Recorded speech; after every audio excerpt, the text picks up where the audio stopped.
Bonjour à tous, donc on est dans le deuxième jour de formation RGPD aujourd'hui.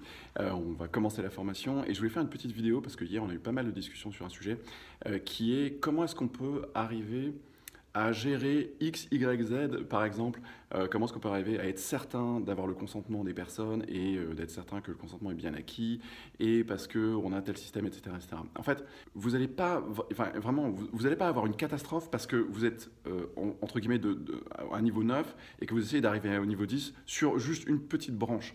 Mais il va vraiment vous arriver des problèmes si vous êtes à zéro sur le reste. Et donc, ce qui est important, c'est de vraiment penser de manière globale, la conformité de manière globale, à savoir que vous avez un stock d'actions de conformité à mettre en place. Et oui, certaines actions vont être un petit peu plus compliquées que d'autres, mais la réalité matérielle du terrain, c'est que vous devez vider votre stock d'actions de conformité et vous assurer au maximum de monter le niveau de conformité de 0 à 5 sur l'essentiel des actions avant de vous poser la question de comment est-ce que je vais arriver à de monter de 9 à 10.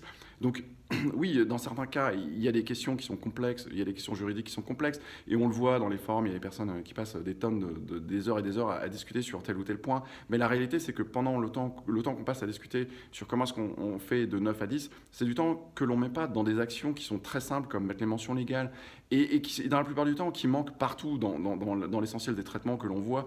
Si vous regardez tous les formulaires de contact que vous avez pu remplir ces quelques derniers mois, la plupart n'ont pas les mentions légales RGPD, et ça, c'est un vrai problème. Si on regarde ce qui se passe dans votre organisation ou dans l'organisation de vos clients, la plupart du temps, ils sont à 0 ou à 1, voilà, d'un niveau de 1 à 10, ils sont à 0 ou 1 sur 95% des traitements qui sont mis en place. Et donc, avant de rentrer dans une considération où, oui, effectivement, il y a un vrai problème juridique et il faut l'analyser, etc., consacrez d'abord votre énergie à monter le niveau de 1 à 5 sur l'ensemble. Et ça, c'est beaucoup plus important que de vraiment d'être concentré sur un tout petit point.